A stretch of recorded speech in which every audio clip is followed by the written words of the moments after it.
Welcome to Fine Tuning with Drew Taylor, your one-stop shop when it comes to animation news and commentary. I'm Drew's co-host, entertainment writer Jim Hill, and he and I are recording this show on Wednesday, December 18th, 2019, which is a week out from Christmas, which is why I hope that everybody's pre-ordered a copy of The Art of Onward for the animation fans on the holiday shopping list.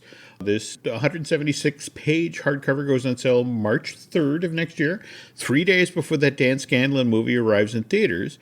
But we had a new trailer drop, Tuesday of this week? Right? Yeah, what do you think?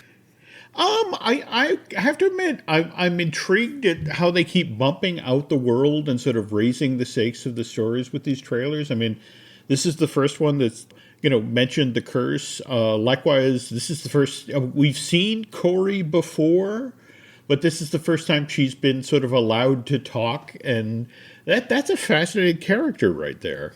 Yeah, I'm glad they're showing more of the world now, and you see the Manticore voiced by Octavia Spencer and all of that. So, yeah, I think it gives a good sense of the movie.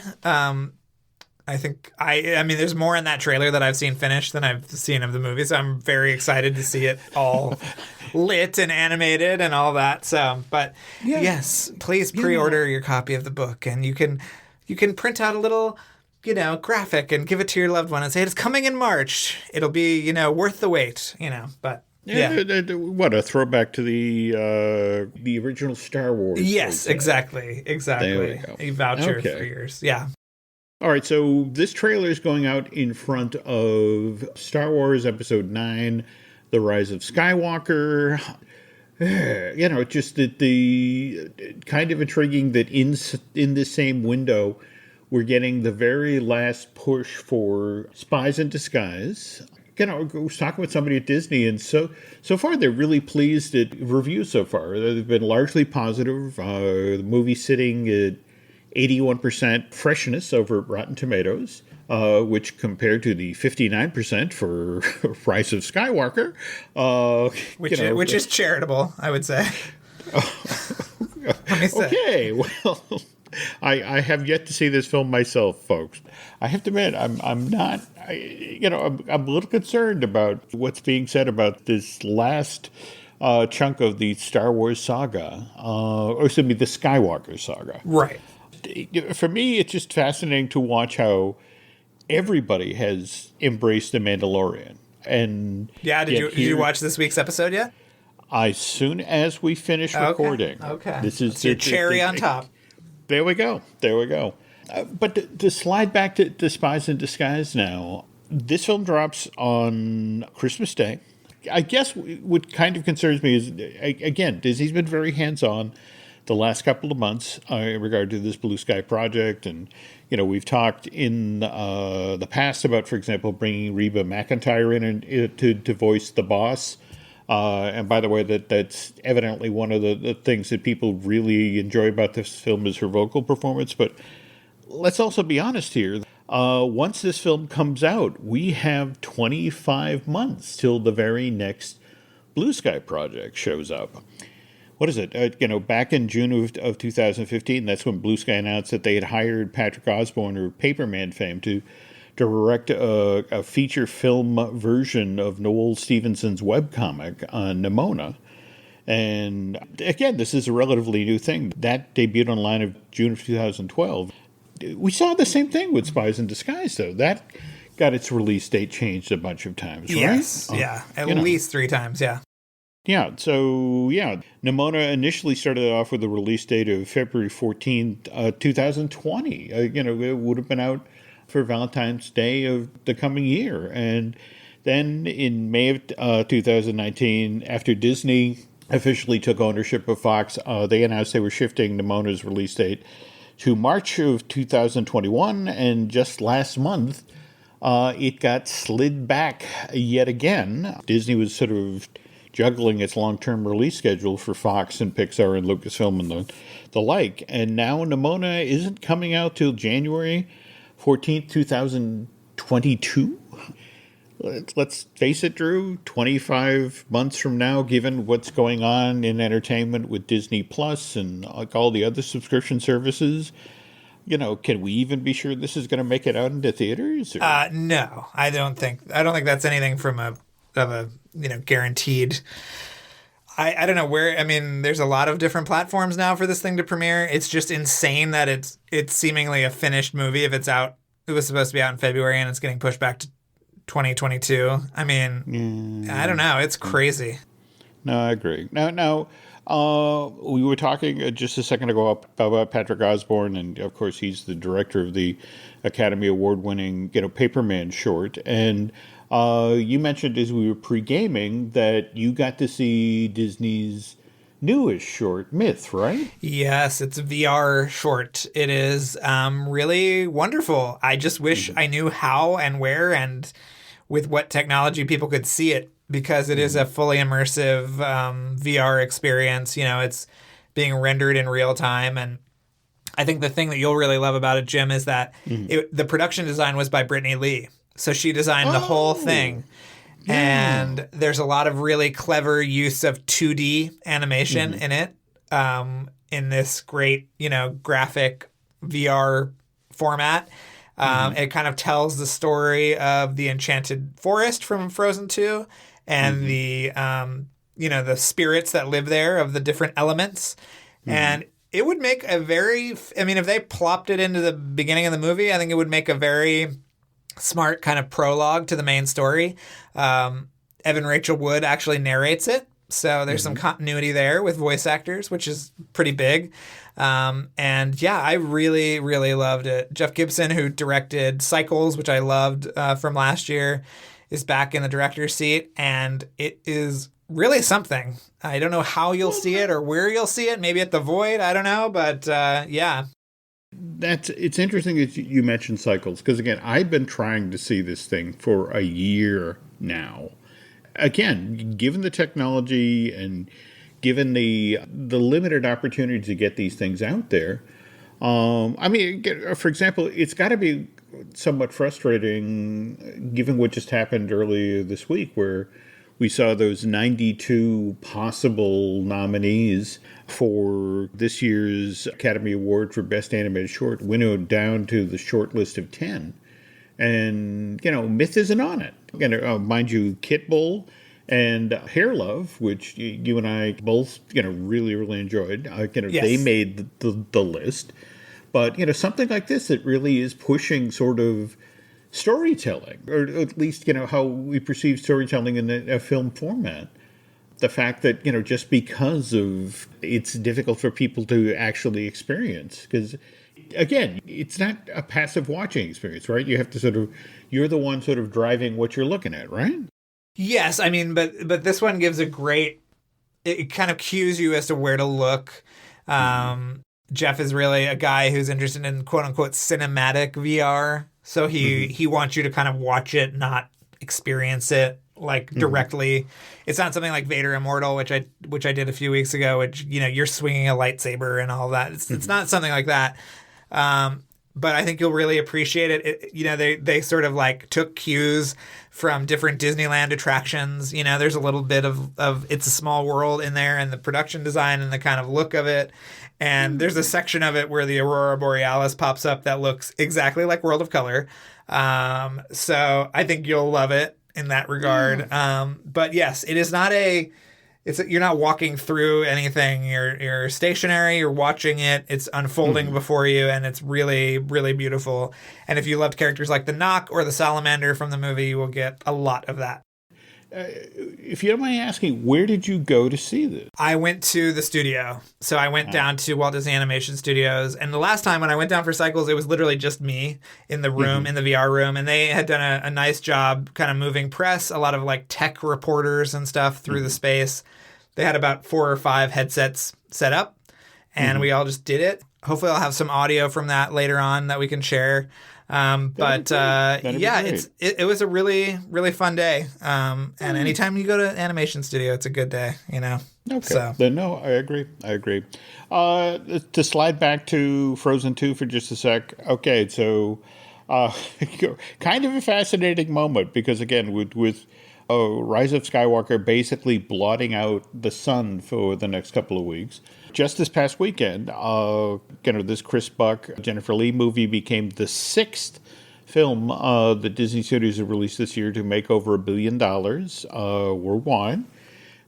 And in fact, talking with folks at the studio today, that what is it? As of this moment, the box office for Frozen 2 sits at $1.035 billion. And so the interesting thing is that puts it just below the $1.067 billion that Toy Story 3 made back in 2010 and the $1.073 billion that Toy Story 4 made just this past summer. So I don't know if you've seen the campaign that Disney's got out now where it's the See It Again. No, I haven't.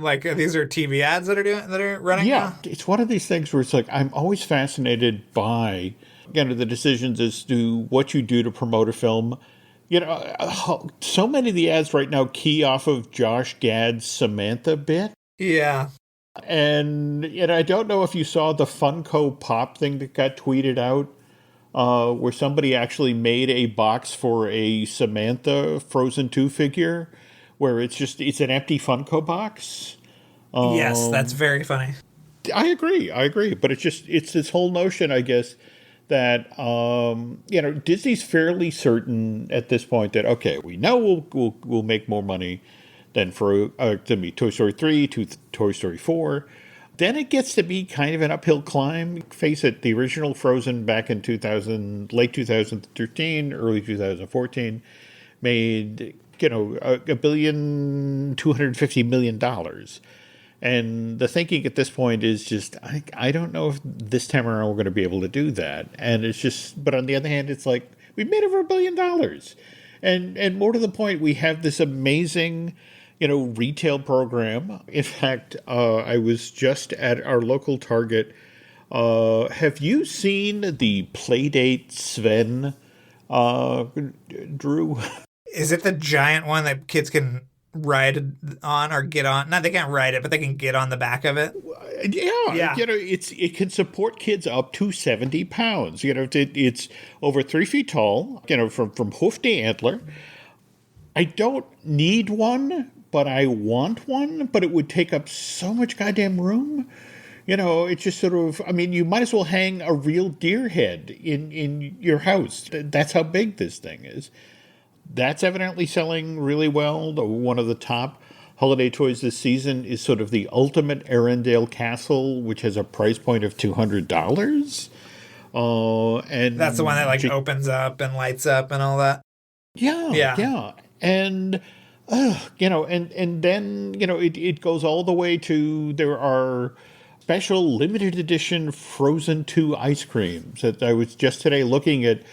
Chockloff, which literally is filled with little chocolate Olaf pieces, and just sort of like, okay, so that's the thing. To me, it's always amusing to talk with people at the studio about I don't think, we're going to beat, the first Frozen, and it's just sort of like, wow, okay, you're wading through a sea of money, and it's just, and you've made over $1 billion off of this film already, right? But I guess, again, it'll be interesting, especially given the reviews for Rise of Skywalker. And, that likewise, we were talking last week about Jumanji Next Level and Spies in Disguise. It is going to be interesting in 2 weeks' time, on January 1st, to see where this all settles out, who gets what. What about Cats? Well, in fact, it's interesting you say that because, in fact, I have to ask, were you in the situation where a lot of folks were, who work the entertainment side of the street what was it, that they actually showed Rise of Skywalker and Cats on the exact same day and people had to sort of run from one screening to the other? Well, the way they staggered it was that there were sort of daytime screenings and nighttime screenings. So you could do both in one day. Mm-hmm. And it was very funny because I was at the Star Wars premiere, not to toot my own horn, but clearly if Dan Z was there, they were allowing pretty much, anybody. And I think he was, rifling through the garbage behind the theater or something. But they had the premieres at the same time too, which I thought was very funny and interesting, almost across the street from each other, which was Really? yeah. So, Cats and Star Wars definitely battling it out this week, but that it was finished at 8 a.m. the day of the premiere. That You're kidding. Yeah, Tom Hooper said he stayed up 36 hours working on it. And when they screened the movie for the journalists that went to the junket last weekend, the movie was only 75% finished. Wow. Yeah. Holy cow. Yep. And? I didn't go. Okay. It'll take a lot to get me to go see Cats. That seems like a kind of like lazy Sunday movie where I can, be playing Switch at the same time as watching it. And, that kind of day. You know what I'm talking about, Jim. I don't think they're going to be using that as a pull quote for the box. No. Okay. Pivoting now to television. Look, we've talked previously about She-Ra. She-Ra and the Princesses of Power. Debuted on Netflix November of last year. Critically acclaimed right out of the box. Very popular with subscribers. So, we're not really surprised that 13 episode, first season was followed with a second season, which debuted in April of last year. But only, 7 episodes? And then third season, which debuted in August, only had 6 episodes. And let's be honest here, Drew, they took, season 2, which had 13 episodes, and broke it into a 7-episode and a 6-episode thing. And we finally got what they call season 4, that debuted on Netflix November 2nd, and that was back up to 13 episodes. But again, very popular. In fact, we were just talking about the Frozen toys. The She-Ra toys are out on the store shelves right now, doing really well. So not really a surprise to get today's announcement about the He-Man show. Right. Interesting to me is that She-Ra is produced for Netflix by DreamWorks Television Animation, which I want to say DreamWorks acquired the rights to She-Ra when they bought Classic Media, right? Yes. Yeah. Okay. So here's what confuses me. The He-Man thing, She-Ra's hand-drawn. The He-Man reboot's going to be CG, but it's Netflix and Mattel Television that's producing it. So again, and let's be honest, Mattel is the one that created the toy line back in the 1980s. And in fact, by the way, have you ever seen the Toys That Made Us episode about He-Man? Or I did. I was never a big He-Man kid growing up, so it was illuminating. And those guys are doing a series on Disney Plus about different attractions. That's coming, I think, next year. Yeah, it's called. I think it's called Behind the Attraction. It's the one that The Rock is producing, but it's the guys that made the Toys That Made Us. I have to admit, I've been looking to carve out time for they've created a companion series for the Toys That Made Us. That's really good too. Yeah, I've heard that. I've want to chase that down at some point. But yeah, I have to admit, I'm just kind of intrigued that it's Mattel itself that's producing the series. But again, the weird thing is when you are hands-on with your own stuff, you sometimes get great animation, which brings us to Harley Quinn. Yes. Now, mind you, I've only caught the one episode that they repurposed, and it was either TNT or TBS. Yeah, when they were doing the DC marathon. Yeah. But, oh my God, it was. I have to caution people right up front. It's really foul-mouthed. It's incredibly violent. It's also wonderfully written, really, really funny. In fact, that's the thing. I was halfway convinced to subscribe to DC Universe just to get the rest of these shows, because there's 13 episodes in season 1, right? Yes, I think there's only been 3 or 4 that have gone up, but yeah, I think it's really great. I think it's really funny, and it kind of reminds me of kind of an Archer / Frisky Dingo vibe. Mm-hmm. It's very kind of deadpan, and the TBS or TNT version was pretty tame too, because they bleeped out a lot of things that they do not. They did. But at the same time, I mean, it has these wonderful character diversions. It's like, at one point, not to spoil the pilot first episode of the show, but at one point the Joker, has both Harley and Batman dangled over what are supposed to be pools of acid, and he has to decide who he's going to save. And the Joker chooses Batman, his arch nemesis, over Harley, and Harley plunges into the acid, and but it's not really acid. It's what is it? It's margarita mix, right? Right. And there's this wonderful little moment where it's just sort of like, and it's the Riddler who set up this whole fake, thing to sort of nail home the message that to Harley that the Joker's no good for her. He's never going to choose her, and that she has to move on with her life. But they have this great conversation between Poison Ivy and the Riddler about, God, I had to go everywhere to get that margarita mix. And it's just sort of, well, look, if you went to Costco, and it's like, it's not, I only go to Costco once a year. It's not worth the $100 membership. Right. It's sort of like, it's one of these character moments where it's just sort of, I never expect to hear, the Riddler and Poison Ivy having this conversation. And again, you're right. It's that Archer vibe. Yeah. That, very kind of subversive.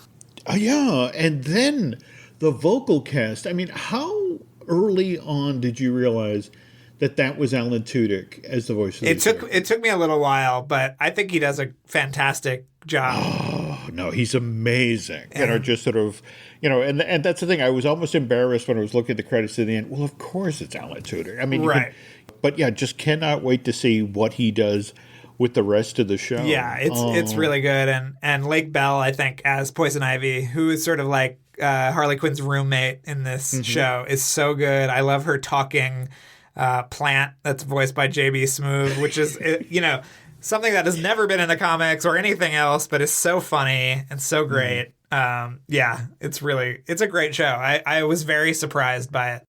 No, definitely check this out. Though I just, again, have to caution you, between not for the violence, kids. Not for kids, but still well worth seeking out.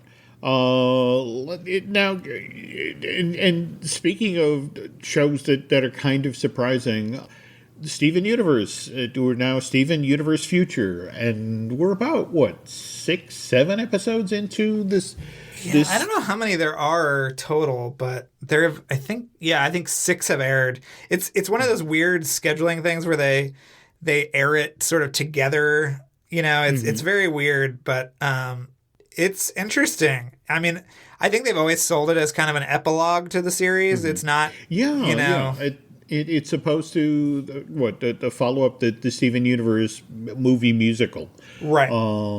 For me, what's kind of intriguing to see, this is in a weird sort of way a less confident Steven but at the same time acquiring new skills, coming up against new characters that. Yes. Always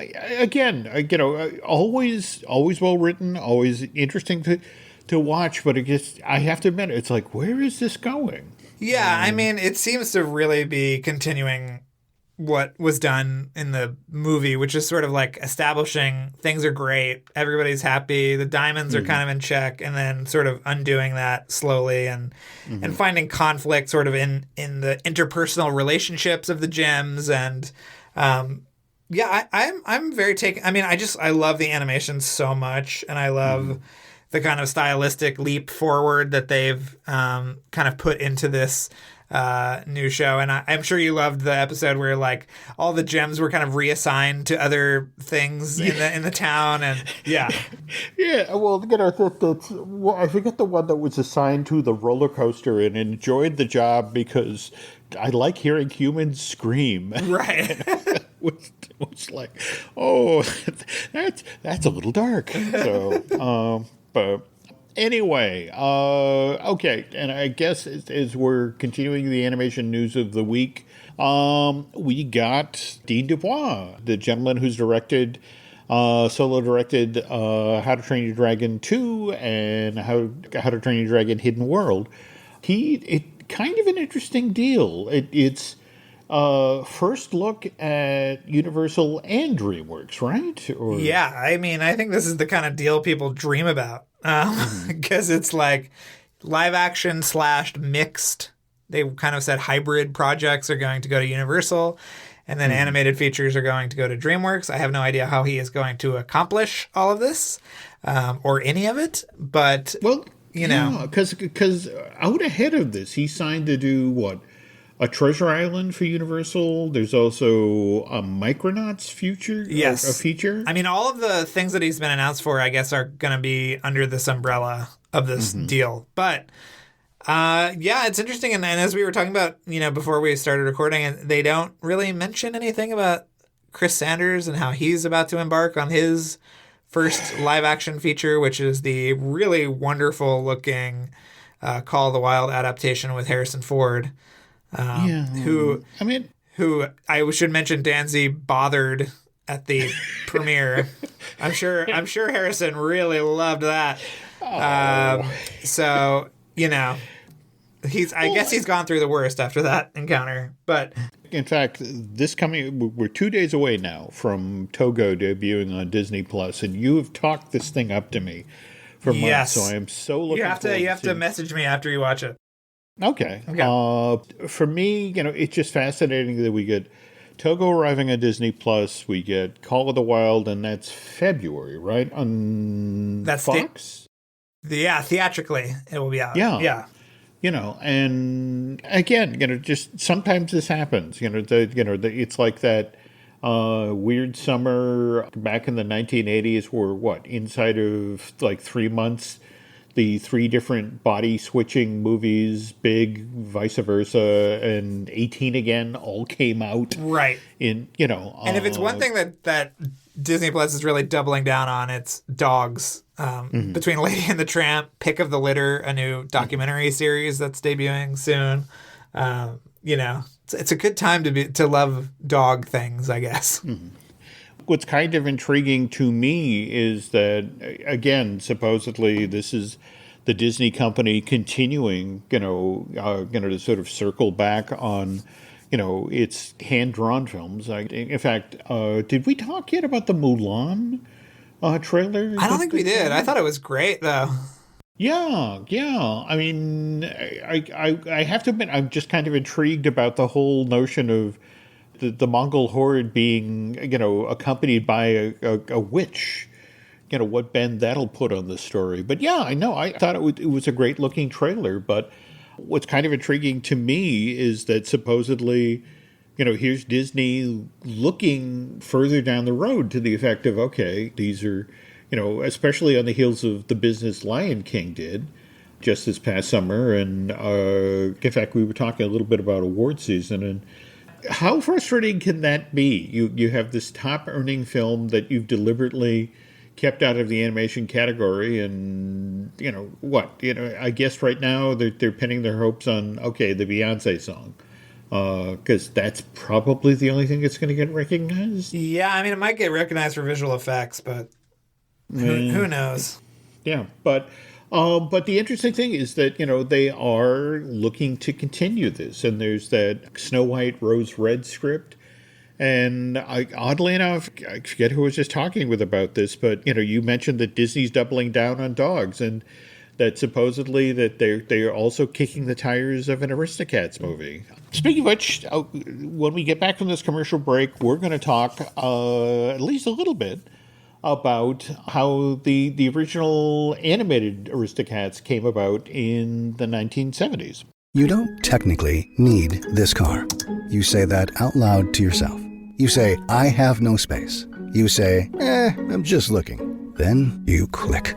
Then you zoom in on photo number 87 and whisper, oh no. Then you text a friend, the one who always enables you. You say to yourself, this is the last one, knowing it is not. You don't need this car. But maybe, just maybe, this car needs you. Bring a trailer. It's never just a car. Running a business comes with a lot of what-ifs. But luckily, there's a simple answer to them. Shopify. It's the commerce platform behind millions of businesses, including Thrive Cosmetics and Momofuku. And it'll help you with everything you need. From website design and marketing to boosting sales and expanding operations, Shopify can get the job done and make your dream a reality. Turn those what ifs into... Sign up for your $1 per month trial at shopify.com/special offer. And we're back. Okay, so before we get into some Disney history here, we talked on earlier shows about, as part of the 25 Days of Christmas, how Freeform has been showing Simpsons and grouping holiday episodes together. But Freeform has also begun showing Family Guy. And typically it runs after the 700 Club. And just this past week, I literally called Nancy out of the bedroom because it was like, I need a witness to actually see this. And froze the television, actually took a picture of this with my iPhone. There was a title card up. The 700 Club had just finished airing on Freeform. And remember, this was one of the terms of Disney buying the Family Channel, which it then turned into ABC Family, which eventually became Freeform, right? Yeah, I mean, I didn't know this story until you had told it to me, but it's crazy. It's sort of, I don't know. I can't believe it's still going on, quite frankly. And you said it will probably go on forever. Well, that's the thing. The terms of the contract is, I guess, at 11 a.m. to 12 noon, and then 11 p.m. to 12 midnight. The channel literally stopped showing all of their programming that's aimed at the becomers. So what is it? That Yes. demographic. The demographic that Disney made up. Yes, correct. Yeah. 14 to 28-year-olds, I think, it is, the way they describe it. But it then becomes the 700 Club. So this was the title card that came up as soon as the 700 Club ended. It literally says, Family Guy is next on Freeform. It's okay to laugh. We're all going to hell anyway. To put that on just after Pat Robertson has finished talking to the faithful, it's just sort of like, again, I know they're locked in contractually, but it's almost at this point, that's insulting. That's deliberately provocative. But at the same time, I don't see the 700 Club people giving up those 2 hours of broadcasting, every weekday. That's their straight pipe to their audience, and they're going to hang on to it tooth and nail. Anyway, okay, so we were talking about the Aristocats, and we got a note from Bernie. And Bernie says, hey, Jim and Drew, since it's almost Christmas, can you guys talk about the Aristocats from 1970? The film will be turning 49 this Christmas Eve and 50 next year. Can you have an in-depth discussion about this movie since it was Walt's final project that he approved? Also goes on to ask about Marie, who I think, Drew, you were talking about how she's become this ridiculously popular character outside of the movie. Yeah, I mean, she's on more merchandise than I can. I actually just saw that a Dooney and Burke Aristocats collection was released this week at the Disney parks. And, really? Yeah, and I think a lot of it has to do with Marie's, popularity. The only other thing that sort of I think was taken away from the movie and sort of put into the general kind of discourse is the Everybody Wants to Be a Cat musical number, because that was on every sing-along songs video in the 80s and 90s, and that kind of has life outside of the movie. But I don't think a lot of people really think about the movie as a whole very much. No. And Bernie brings up an interesting point. It was the very first film put into production after Walt died. And yes, he did sign off. The story, as I understand it, is that Walt originally arranged for the Aristocats to be purchased as a story, but it was supposed to be done on The Wonderful World of Color. It was going to be a live-action thing. Not only that, Walt had initially, if you remember the story from the movie, that there's an evil butler. And so for the TV project that they wanted to do, they were going to do a 2-part episode of the Wonderful World of Color. And they wanted the evil butler to be played by Boris Karloff. And, he was going to be the celebrity that the story was going to be built around. But there was also, it was a far more elaborate story. I mean, I want to say Duchess, the character that Eva Gabor voices in the film. There's a lot made of the fact that, her children are very talented when it comes to the arts. I want to say that Toulouse paints and Berlioz plays music, and I forget what Marie does. But she's just cute. She's just cute. Yeah. But the story that, in fact, I've got my copy of the latest. They Drew What They Please, the hidden art of Disney's early Renaissance, and this is the book that covers the 70s and the 80s. I'm dying for that one, Jim. I haven't gotten. I write a book for Chronicle, and I don't get a freaking copy. You need to talk to these folks because well, listen to this. That this is the original story for the TV movie, and when they started, they took it over to animation. Far too long and too complex. On the human side, the key characters included Madame Adelaide Bonafamille, her butler Edgar, Edgar's wife Elvire, as well as Madame Bonfamille's doctor, nurse, and lawyer. The Duchess, the cats Duchess and O'Malley were already there, but then there were 5 kittens. There was, and this is what you'll love, Drew, that her name wasn't Marie, it was Marie Antoinette, as in the who got guillotined. Off with their heads, Jim. Off with their heads. There was Berlioz, there was Renoir, there was Escoffier. That was going to be a gourmet cat, and a black cat called Waterloo. And the idea was that one of the key plots of this movie was going to be that Duchess was trying to find just the right people to adopt all 5 of her kittens. So in addition to this, evil butler trying to get rid of the cats who were going to get Madame Bonfamille's fortune, you were also supposed to have Duchess trying to find just the right people to adopt her kittens and make sure that their gifts were encouraged. And I guess in a weird sort of way that you can't really talk about what happened with the Aristocats without talking about what was going on at Disney Animation in the late 50s and early 60s. And in a weird sort of way, the story really starts with the release of Sleeping Beauty and how that movie, was the most expensive movie Disney had made to date. It was a $6 million animated feature.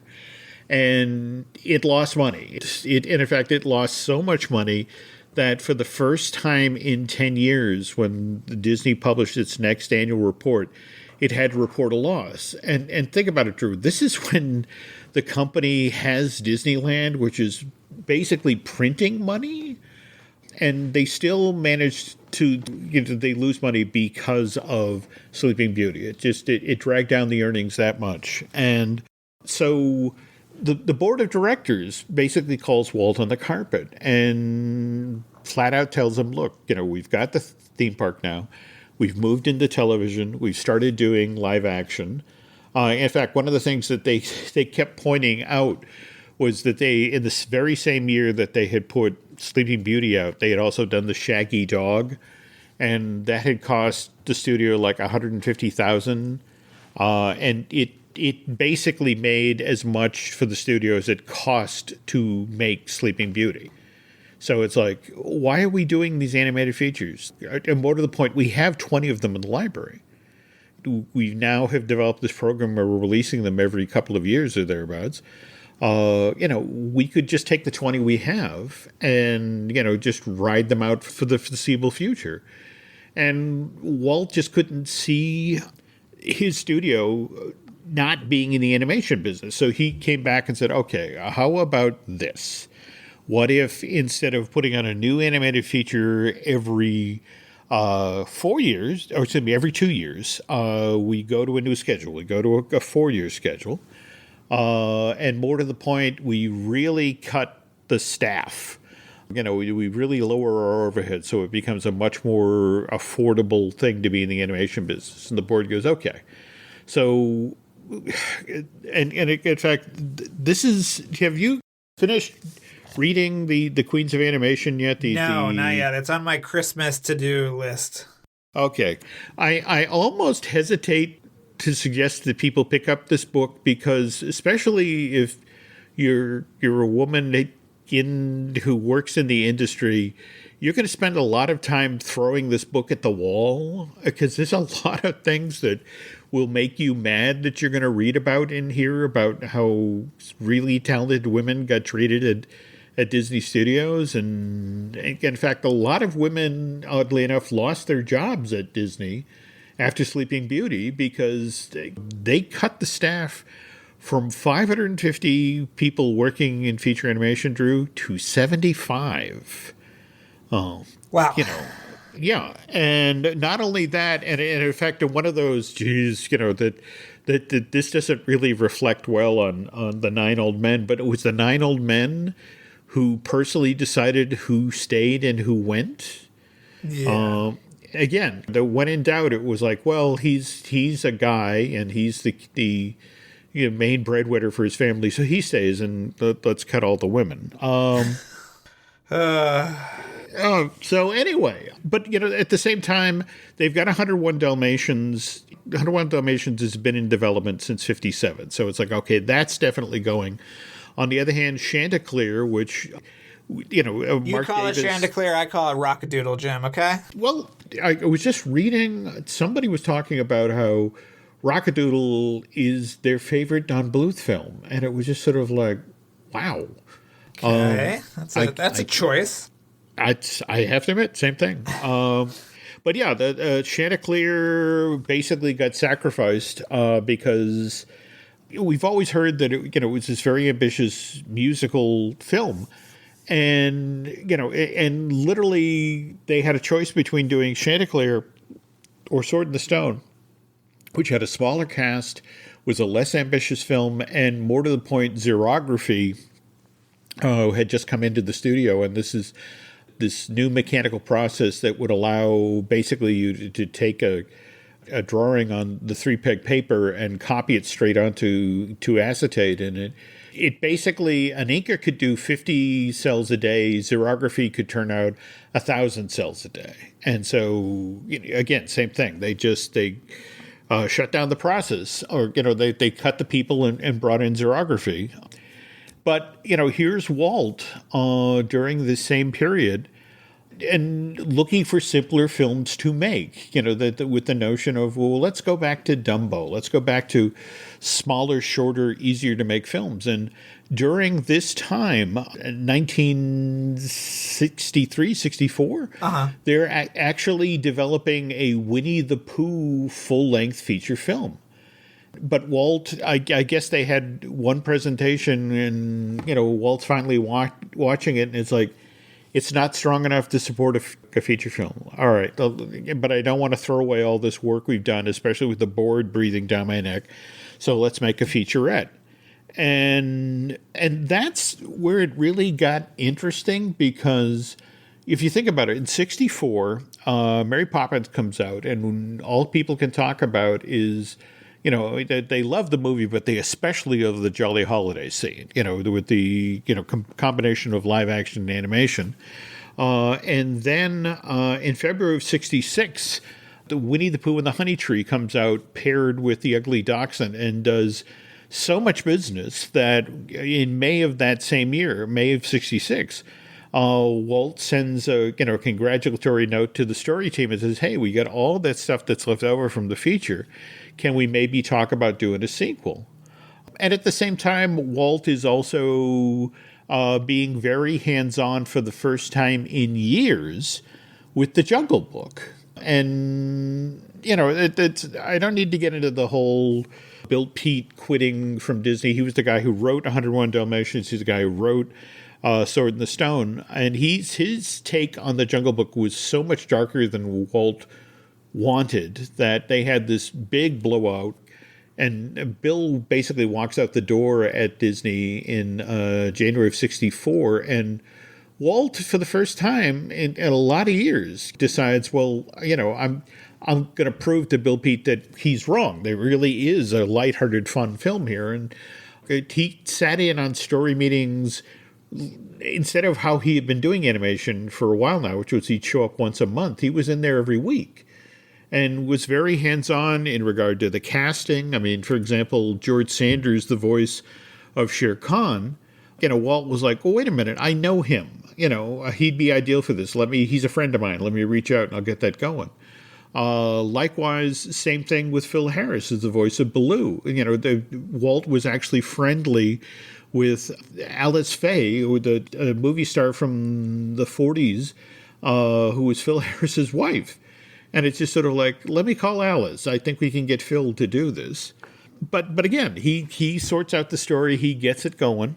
And then in December of 66, Walt dies. And then in October of 67, Jungle Book comes out, and it is this colossal hit. But as we mentioned at the very top of this segment, that, so here is this TV movie version, 2-part episode of The Wonderful World of Disney, Wonderful World of Color. But the thing is, the story's too complicated, and frankly, Walt is looking for stuff on the other side of Jungle Book. And, just to the effect of, we better get something in the pipeline because I know the board is anxious to shut down feature animation.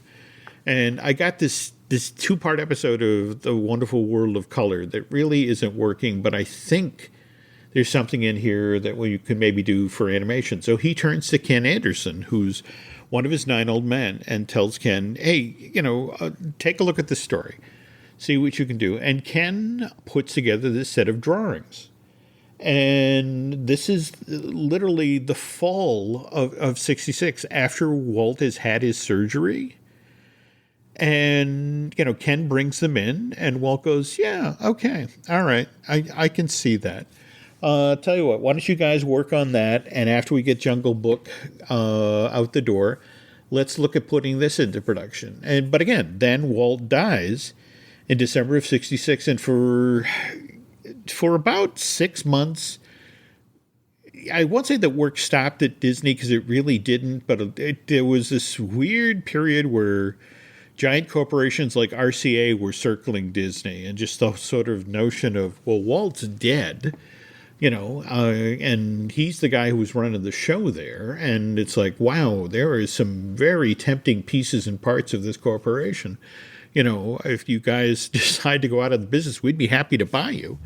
But, Roy, Walt's brother, he eventually comes out of mourning, and in the summer of 1967, and in fact, before Jungle Book arrives in theaters in the fall of that same year, he announces, okay, we're back in business. We're going to build the resort in Florida, and, what was that thing that Walt wanted to do? The Aristocats thing? Okay, we're going to do that too.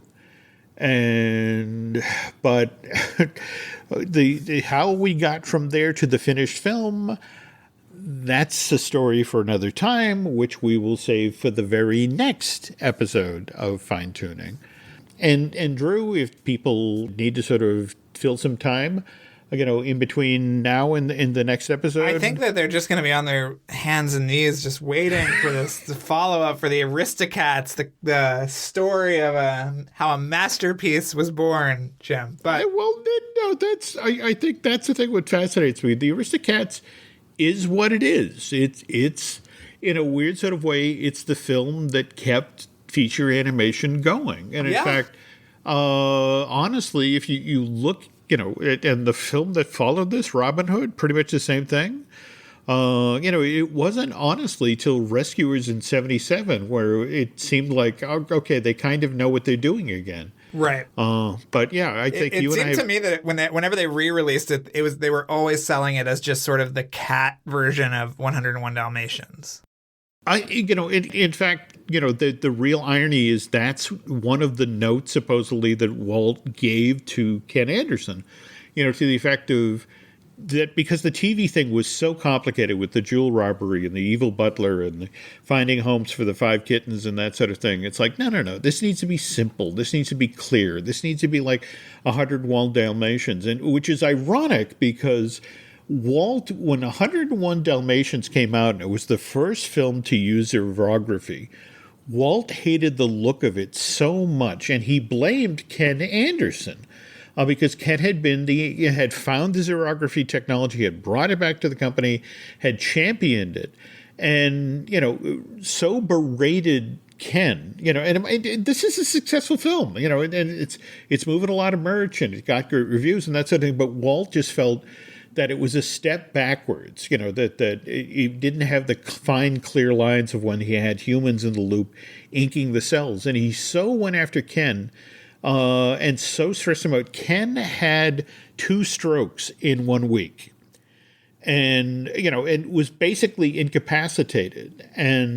But Walt put out word to Ken's family not to worry about it, that we'll take care of all of his hospital bills and we'll keep him on the payroll. And Ken really wasn't able to come back to work for a year and a half. Wow. But again, the irony is that after the fact, Walt went out of his way to be kind and, solicitous of Ken, and more to the point, eventually came around to the effect of, yeah, I kind of like the way 101 Dalmatians looks now. So, all right, I trust your judgment. But again, this is the part of the Disney story that always makes me crazy, because everyone, these days everyone thinks of Walt as that guy who stands in the middle of the planter holding Mickey Mouse's hand, just pointing down Main Street and look at all the happy people, Mickey. And nobody remembers, Walt the taskmaster or Walt the guy who could really be tough, right, and mean. The fact, I get the whole history written by the victors thing, but the fact that he could put a guy under so much stress that he had 2 strokes in 1 week. That's what you do to me, Jim. There you go. There we go. Well, all right. No pressure, Drew. But what's going on the light the fuse side of the fence? Well, this week starts our brand new 3-part conversation with Paul Hirsch. So I implore you to listen to that, especially if you've picked up his wonderful new book, In a Cutting Room Far, Far Away. A long time ago, In a Cutting Room Far, Far Away, which is wonderful. And I know that you've read cover to cover, yeah. Jim. We've got a lot of fun stuff coming up. We were just chatting with Tommy Harper, who produced 4 and worked as, I think, a production manager on 3. And he's got some great stories there, some stuff that we had actually never heard. We snuck into the Top Gun production offices and had a chat. So, that was fun. Oh, that's killer. Yeah. Okay. So yeah, it's gonna be a fun year, I think, for Light the Fuse. So yeah. Oh. And speaking of which, we did have one little sad bit of news, Mission Impossible related. The famous theme song that has the bongo part to it. We lost the guy who did the he played the bongos. Yeah, for the TV show. Yeah, Lalo Schifrin, still alive, knock on wood. Mm-hmm. That was kind of a sad news note. But we will celebrate his work forever. There we go. And it just one of the great session musicians came in for a day and created that distinctive piece of music there. But okay, and also the Jim Hill Media side, we've got some other podcasts as well. We got Disney Dish with Len Testa. We've got Looking with Dan there, who's going to have wonderful stories when he comes back from the yeah, I'm sure he will. He'll say, "Oh God, Harrison Ford was so excited to talk to me. I told him all about my high school English class, and he was riveted." Now, be fair, he did what? The Chicago Tribune just did this great. We don't look at the positive side of Danzy here, Jim. This is my show, and that's how we're gonna do it. Okay. Okay. My mistake. What could I have been thinking? We also got Marvelous Disney, the Marvel podcast I do with Aaron Adams. We have I Want That with Michelle Valladolid. We also have Universal Joint with Dustin Fuse, and of course the podcast you're listening to today, folks, the Fine Tuning. And tell you what, if you could do Drew and I a favor, both in regard to Light the Fuse and Fine Tuning, if you could head over to iTunes and rate and recommend this show, that would be very appreciated. Likewise, if you really, really like what you hear here, get over to Bandcamp and subscribe. And I guess for now, we want to wish you folks a happy holiday, and that sometime between Christmas and the New Year, we'll be back with another episode, and I promise we'll wrap up the Aristocat story at that point. And please pre-order my book, please. And please pre-order The Art of Pixar Disney's Onward. Yes. And for now, we'll talk to you soon.